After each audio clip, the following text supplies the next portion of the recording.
the IIHSAA. So thank you for being here, and we'll turn it over to you, sir. Okay, thank you, Scott. And I just saw quite a few of you on Carrie's volleyball host uh, webinar, so I will try to be as brief and succinct as she normally is in her presentations.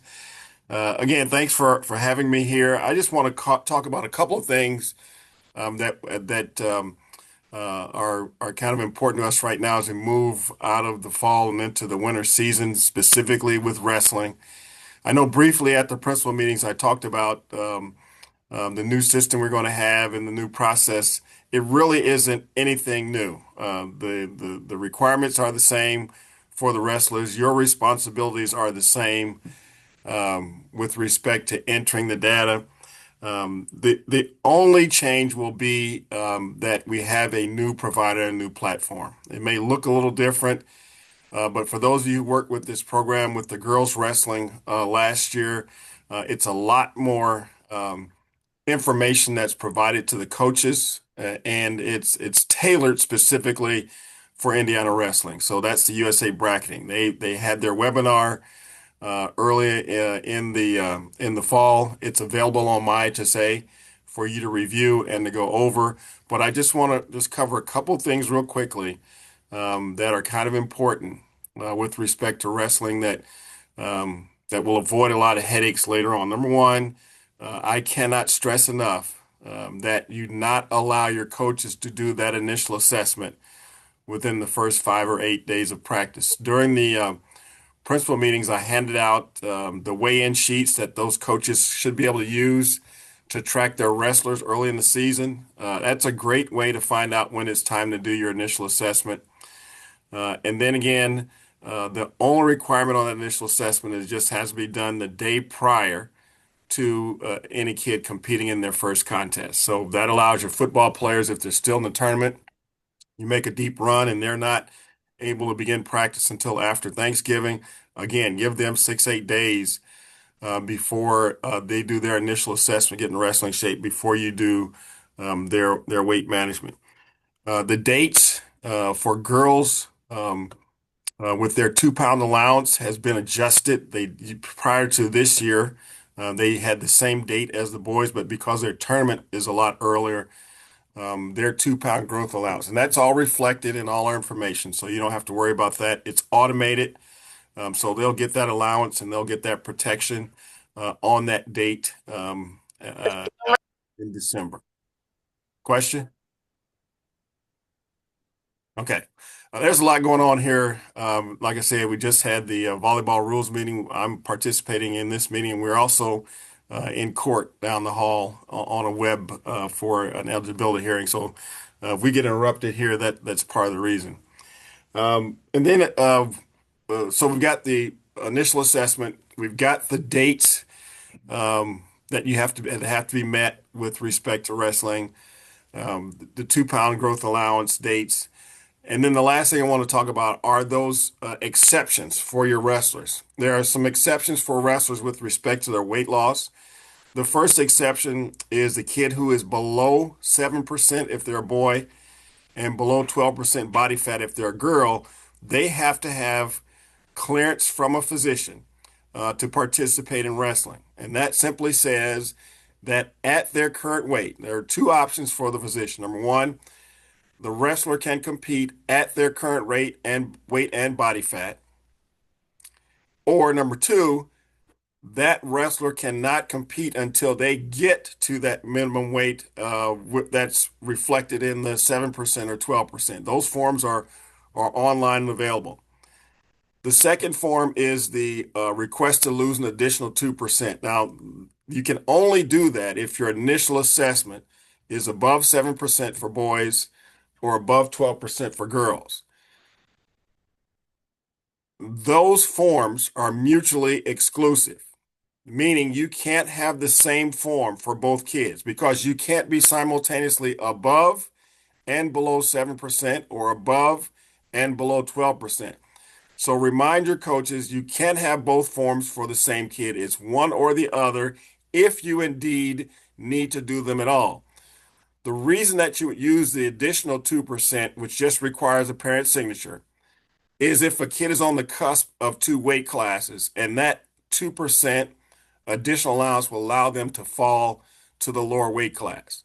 So take a look at your wrestlers. If they're in that area and that 2% will allow them to fall to a smaller weight class, certainly do that 2% form. Don't just do the 2% form just so a kid can lose an additional 2% of that body fat. That's not the purpose of that form. And then finally, just make sure we're clear on our dates. Make sure we're clear. We know they have to have 6 qualifying weigh-ins, know what a scratch weight constitutes. And if you have a question, please call me early. I don't mind working through things. And you're going to be able to see if kids are in bad shape or they're going to have some questions. As soon as you get that initial assessment done and you plug that information in, you'll be able to tell right away whether or not kids are going to be able to make weight or that they're the appropriate weight for where they want to wrestle. So that's basically all I wanted to talk about today, but I will certainly answer any questions that you all have regarding any subject with respect to what's going on in the fall. We're starting our busy time now. We have Unified Flag Football. Their tournament starts on Saturday. We're going in the girls golf state finals. We have the volleyball sectional host meeting today. We're doing soccer next week. So I understand you guys are going to be very busy. And if you're hosting, you're going to be super busy. But please take time to call us if you have questions, concerns, comments. That's what we're here for. Any questions for Commissioner Faulkens?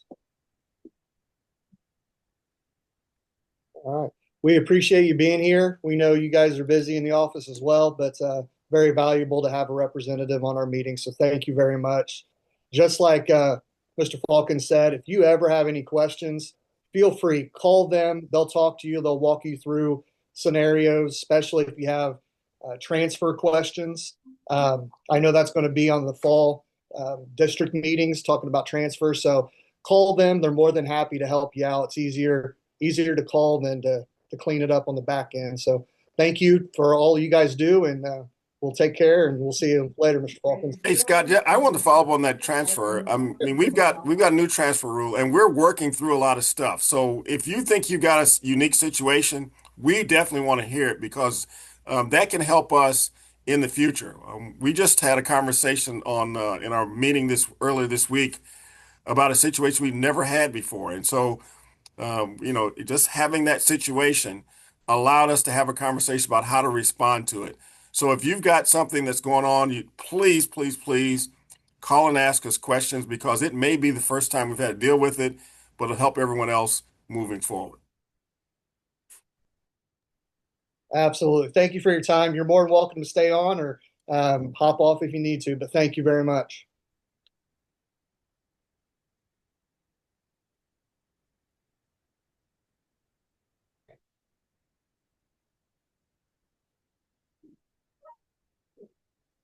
All right. So I don't think Mr. Hill's on here. Can everybody see my screen okay? Yes. Okay. Mr. Hill's not on here, but Greg does a fabulous job of securing our sponsors. When it comes to especially the conference, our sponsors are our lifeblood. So we always like to highlight a sponsor on these meetings. Today we have Alex Meyer representing BSN, a big time corporate sponsor for us. We appreciate what BSN does for all of us. If you have any businesses that you think might be interested in becoming a sponsor, please send them to Greg Hill. And if you don't know how to get a hold of Greg, get a hold of one of us. We'll get you in contact with Greg.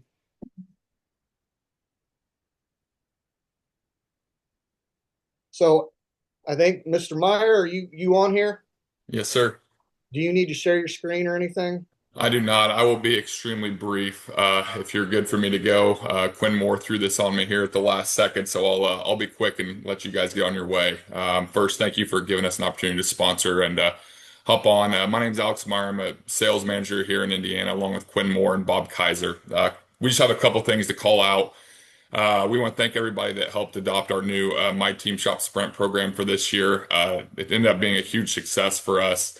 And the biggest thing for us, we were hoping it was a lesser of a headache for you guys.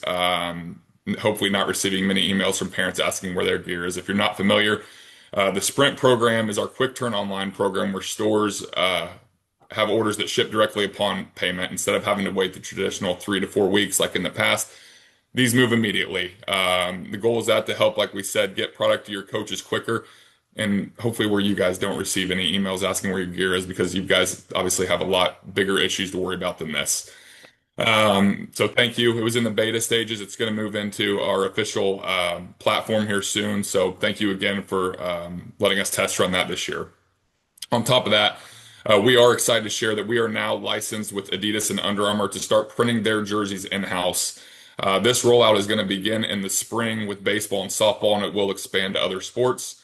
That's going to give us the access to have a little bit more control over their product to help meet demand, lead times for you guys to ensure that we stick to that 4-week turn time on custom jerseys that you guys are used to with our Victory line. So if you're familiar with that, it is going to be that same streamlined process.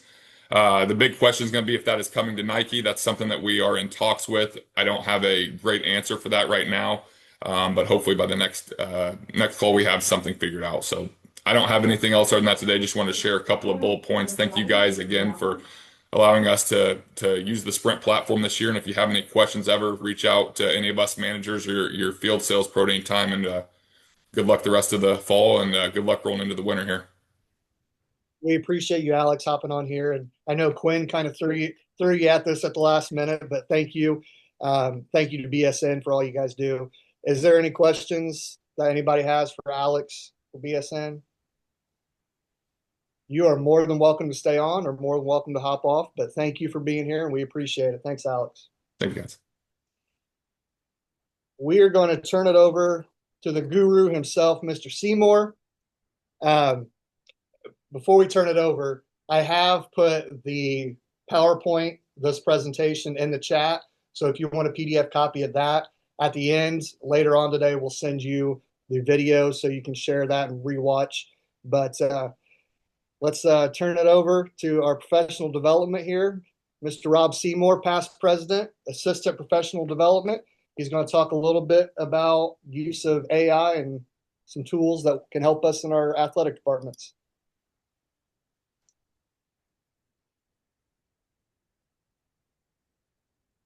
Muted, Mr. Seymour. Yep, I was worried about getting my screen shared. Forgot to unmute myself. There we go. We good now? Okay. Thanks for giving me the time, Scott, and presenting to our membership here. There's been a few times I've presented on AI last year at the national conference, and those times have always been like 3 to 4 months apart. And it's amazing how different I feel the need for the presentation has changed from one time to the other. So obviously there's probably quite a few of you on here that are very proficient with AI. And by no means do I feel that I know more than anyone on here, and there may be people operating at a much higher level than I do. Even looking through this meeting right now, I know Justin is proficient with his Otter and using the meeting notes. I've kind of dabbled in that a little bit, but obviously it's a very hot topic now, and we're getting ready to have a keynote speaker, or not a keynote, but Chris Chisholm, who's from Pearl, Mississippi. He is a superintendent down there that I would say is the expert on AI. And that's actually when I kind of leveled up some of my usage. It was because I reached out to him and had a conversation with him. Very, very, giving man with his time. His school district has enabled him to speak on the use of AI in education, and he does a great job. And I'm looking forward to seeing him at our national conference in December. So kind of going through here, see if I can. So why AI? First of all, just to address that graphic on there. I don't know if any of you guys remember the old kids show back in early 2000s. It was robots, and it was Rodney Copperbottom there, and he worked for Big Weld, and they had a theme there, and it was like, if you see a need, fill a need. And that is really what I feel that AI has the ability to do. And that's what Chris Chisholm really kind of challenged me with, was taking your usage of AI and identifying a problem that you want to be solved for either yourself or that you want to help your coaches or your athletes solve for themselves. So obviously, like with AI, it does make your time more efficient, eliminates and minimizes some steps, so you have a faster project completion. And then one lens that I try to look at this and try to explain to my coaches and to the naysayers is that we all have content that we want to deliver, and the content's what's important. Our coaches have content that we want them to deliver. We don't want them to get bogged down in spending all the time on the creation of the vehicle that they are transporting that message to their patrons. That's not the most important thing. It's what's the content. Okay. And that's where I think AI and really has the ability to help our coaches and help us out as athletic administrators. Because again, we move at such a quick pace that we don't want to get bogged down on like, okay, wait, I've got to type this email and now it's going to take me all morning type thing. Okay. Content, get it out there quick. In my daily work, here's some things that I feel that really AI. Now, when I talk about AI, I want to kind of clarify this. I am almost 99% chat GPT. There's obviously a lot of nice, other forms of AI out there. And there's some things that are just naturally occurring on our cell phones or maybe our huddle cameras. I'm not counting those as my usage of AI right now. I'm actually counting if I physically go out and log into an app to get something done. I'm almost 100% chat GPT. And the reason for that is because sometimes there's been some other AI forms I've really been interested in, and they've been locked down by our school corporation or our content filters. And so therefore, ChatGPT is open, it's available. And so that's kind of what I solely work with on a daily basis. Number one thing I think it really helps you out with is those unplanned distractions. You get that email from a parent that's mad about something and you need to respond to it, and you need to respond to it. You can use AI, you can use ChatGPT to analyze that email, provide you talking points, and it'll actually even provide you with a response that is, that you can make sure sounds like you by giving it the proper prompts.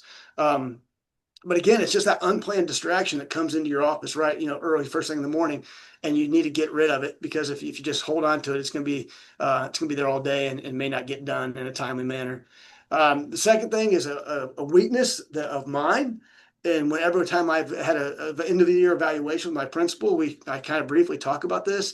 And it is like whenever I don't have a clear direction on something, whether it's a task I want to do or a task that's being required or requested of me, if I don't have a clear compass, man, I just get stuck in the mud. Okay. And now with AI, what I've realized is like when I think, okay, hey, I really have an issue with too many photographers on the sideline of football. Man, I was driving in the car and I was talking to AI and I came up with a policy on how to address that.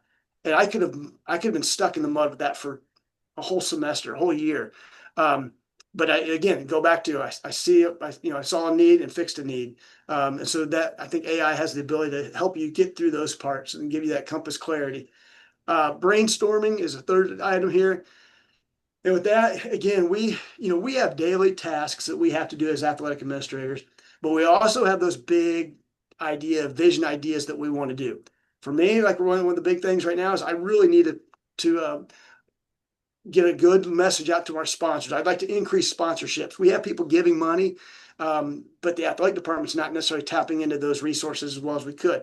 So again, that's a big vision item. And I could figure out by using AI, like, hey, give me some recommendations on how to reach out to these individual vendors in our community. And that's, again, it's like down here at number 5, I'll get to that one, but it's great for brainstorming. The fourth thing here I have, and I promise I was almost going to move this to the end. I don't do very many Google searches anymore. I go right into ChatGPT and I start doing a lot of my searches in ChatGPT, and therefore my chat history does become very long. But I have found that, and Google does have AI as its number one hit when you're using Google. The reason I kind of do it in ChatGPT is because it remains there and I can delete it out as I don't need it anymore. Fifth thing, we always talk about this profession and the networking with colleagues. It is by far the number one thing that puts gas in our tank. I mean, reaching out and talking to a colleague or seeing a colleague on these type of meetings, that just gives you power. Okay. And AI is not going to replace that, but it operates at over 160 IQ and being a professional in every subject. Okay. So that's where if you go in and you have a question for it, it's going to give you some very good information back, and you get better as you use it. But I've really found that I treat AI as a colleague. Right now, I'm currently training for a marathon. I'm using it as a personal coach. It is writing my workouts week by week for an upcoming race. So it really has a lot of, you have to change your relationship with it. It has a memory, and the memory exists in your projects, and the memory exists in your chats. It does not cross over into your custom GPTs, which I'll talk about in a little bit, but it does have a memory. So you can go in there and ask it questions, and it will remember. And then like 2 months from now, you can ask it another question. And if it's similar, it will remember that you've asked that. Okay. So again, that's the number 6 thing right there. So these aren't the limitations, but this is just some of the top things I thought, okay, how does it really help me on a daily basis? Probably one of my favorite tasks right now, and right now we haven't had we just have volleyball games, but once we get to boys and girls basketball and with our digital boards, when we're putting in rosters, taking pictures of a document and having it transcribed into a Word document or a CSV file that I can upload to my digital boards, by far is one of my number 1 savers. That's one of my favorite tricks with ChatGPT is take a picture of something. You can make it, one night I scribbled out a bunch of notes, took a picture, had it digitized. It's amazing how good it is at doing those kind of tasks for you. Okay, here's a couple things here on keys to effective use. Number 1, you're going to either have a free ChatGPT or you're going to have a paid. Paid is $20 a month.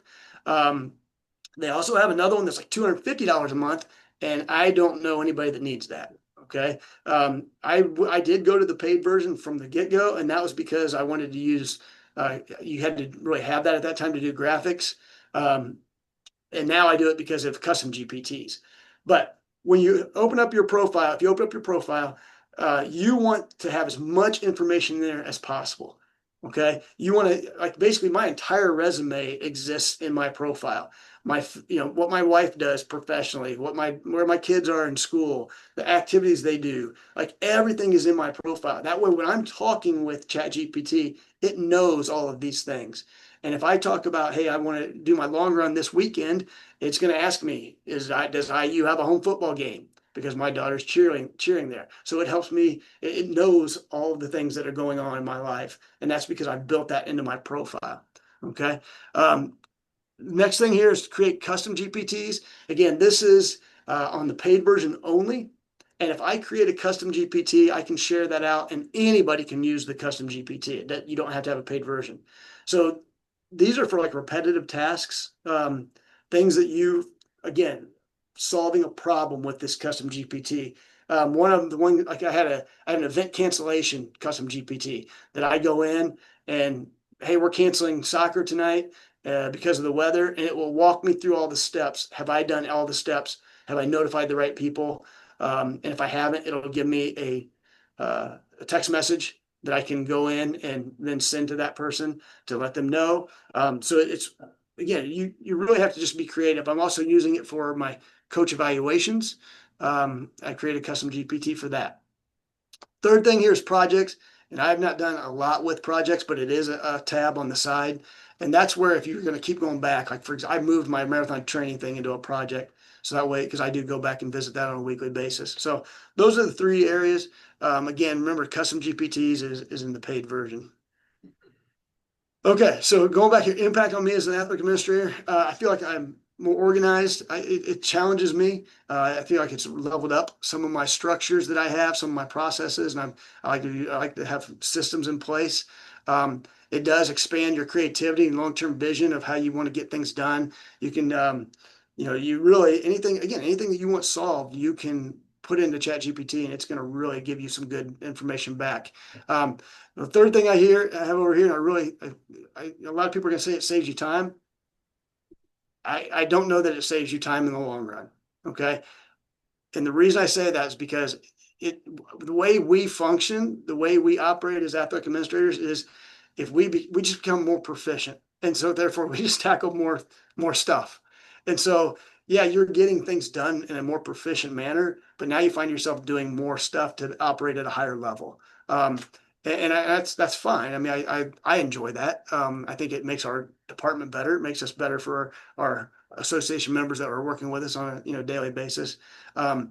But AI does have the ability to make you more busy, getting more things done, and it also does have the ability to cost you some money if you start buying into a bunch of different apps and stuff. Okay. Again, these are some things that I find as important as you in athletic administration is you want to create systems with AI. You have to change your filter. You need to start looking through everything with an AI lens. And that's one of the things, like when I'm talking with our administrative team here and they're talking about something, whether it's a program coming up, I always find myself thinking, what would ChatGPT recommend in this situation?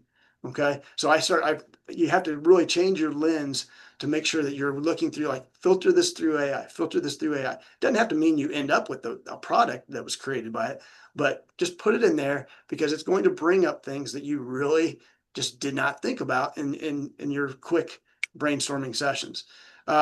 This next thing I have is this is a personal thing that I try to do: 3-strike approach with prompting. And what that means is if I go into ChatGPT and I say, create me, like the other day, I downloaded our basketball schedule and I uploaded our basketball schedule in an Excel document and I uploaded our logo and I said, create me a 2025-26 basketball schedule graphic with our logo.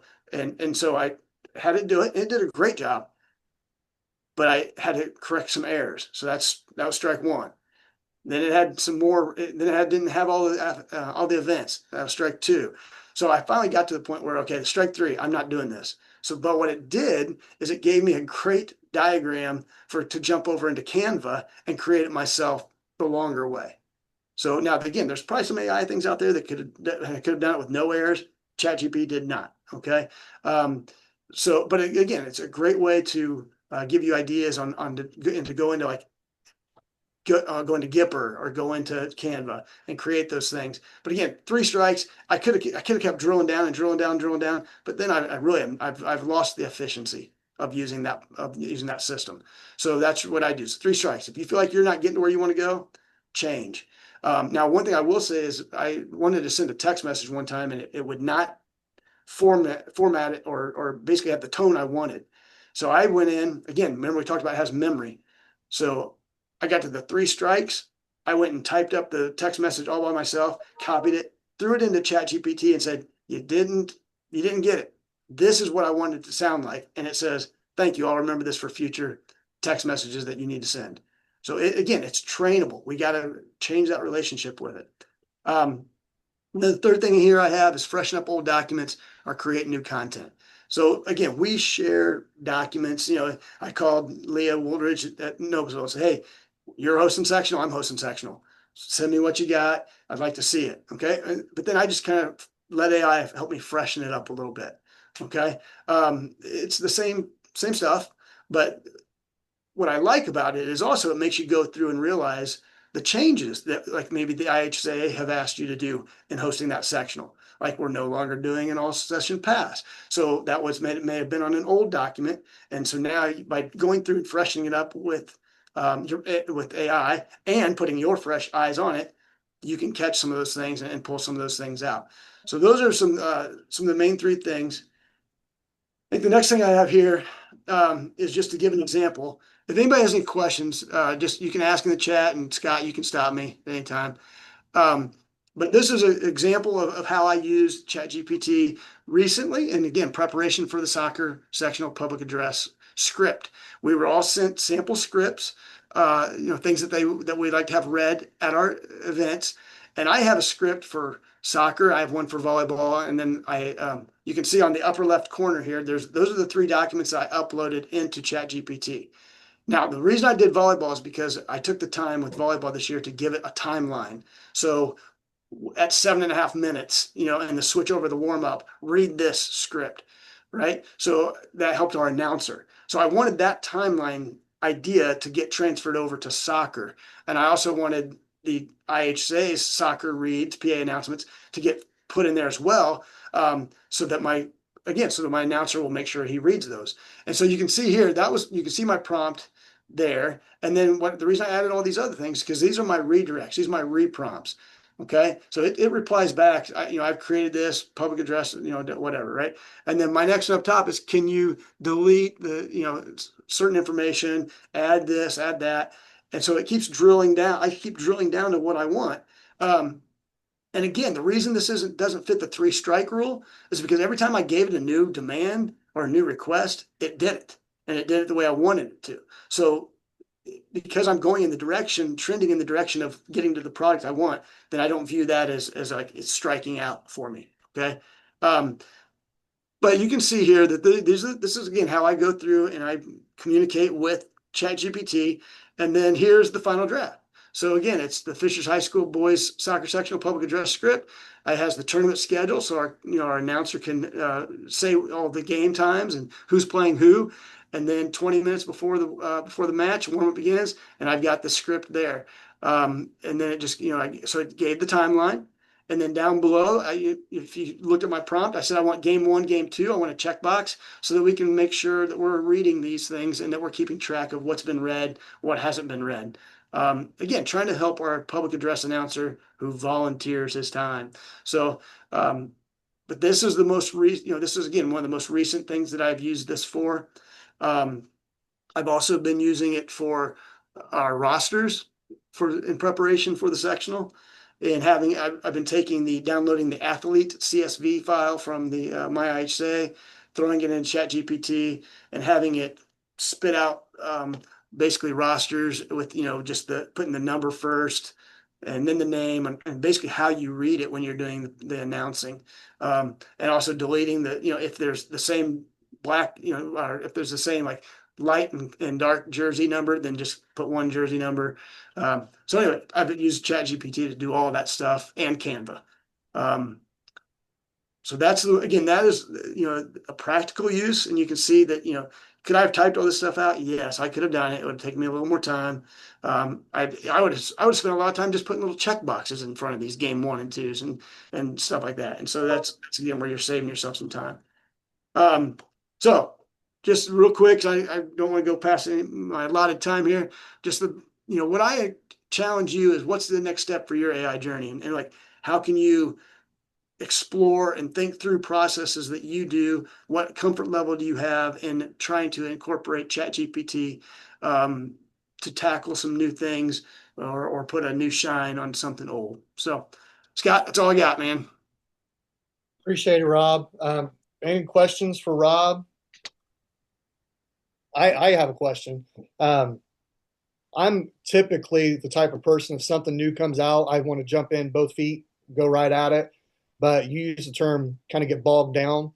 I love trying to use ChatGPT and AI, but I do feel bogged down because it's so overwhelming.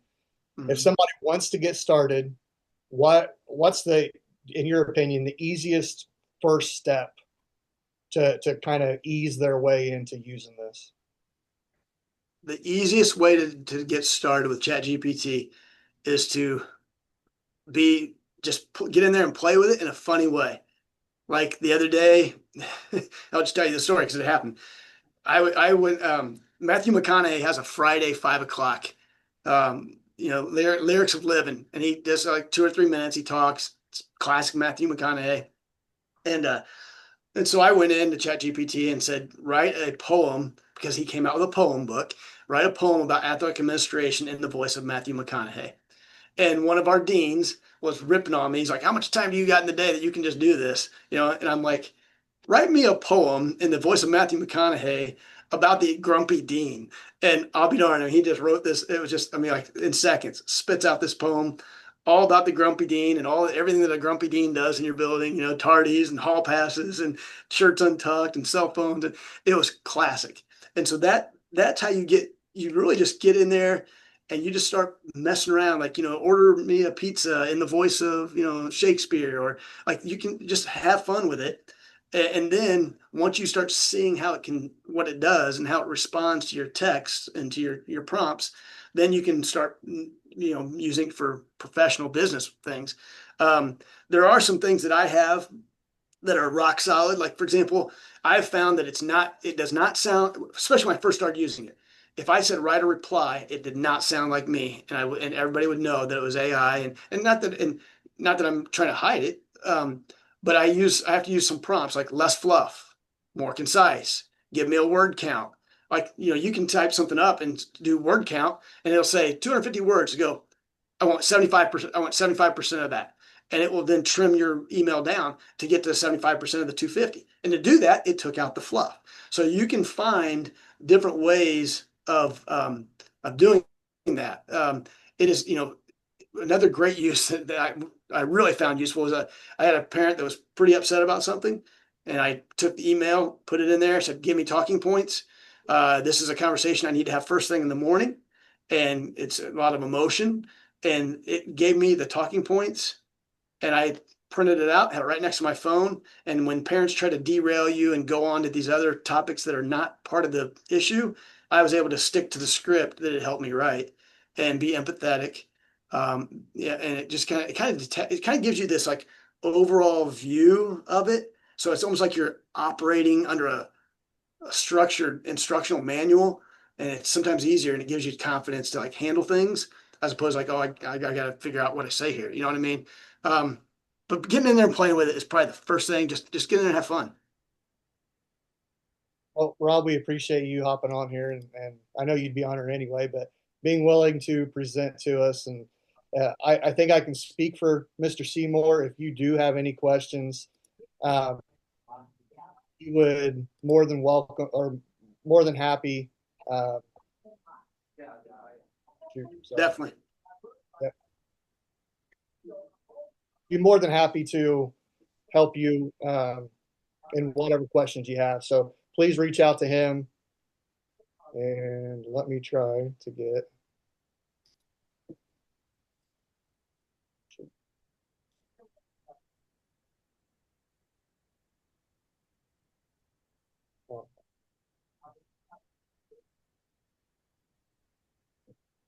Well, I'm not going to get that blown up here, but we'll just move on. So, Rob, thank you.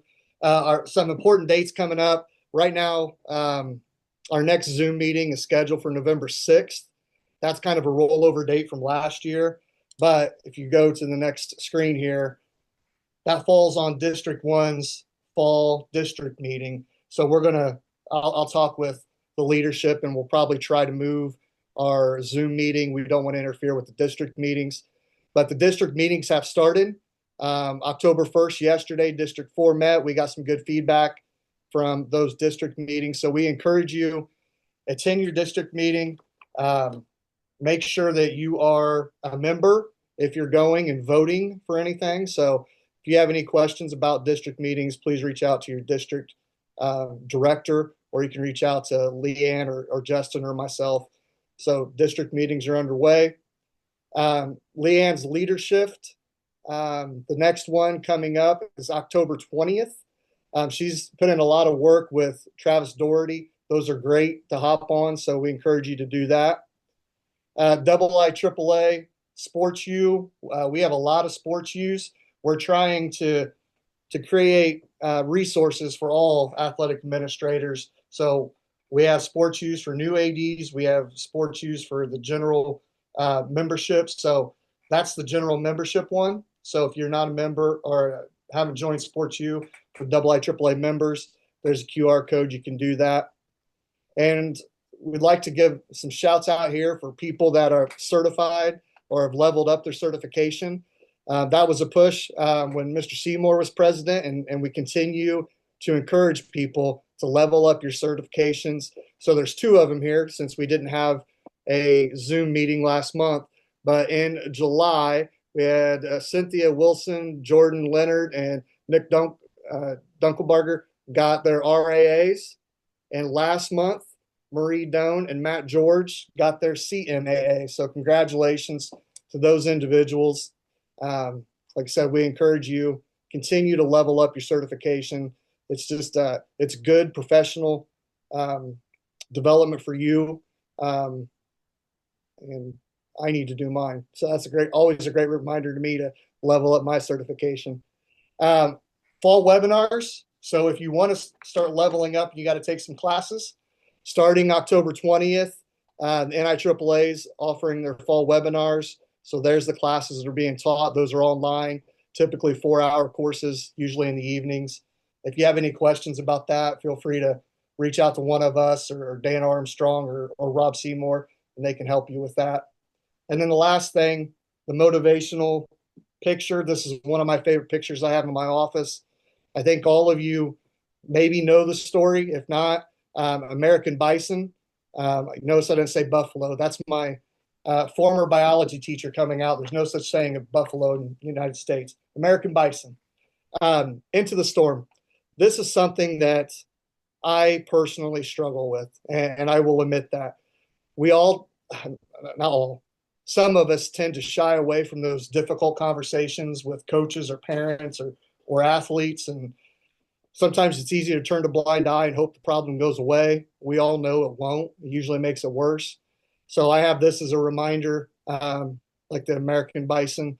They are one of the only animals, when facing a storm, will put their head down and plow right through it, because they know the sooner they get through it, the better it is on the other side.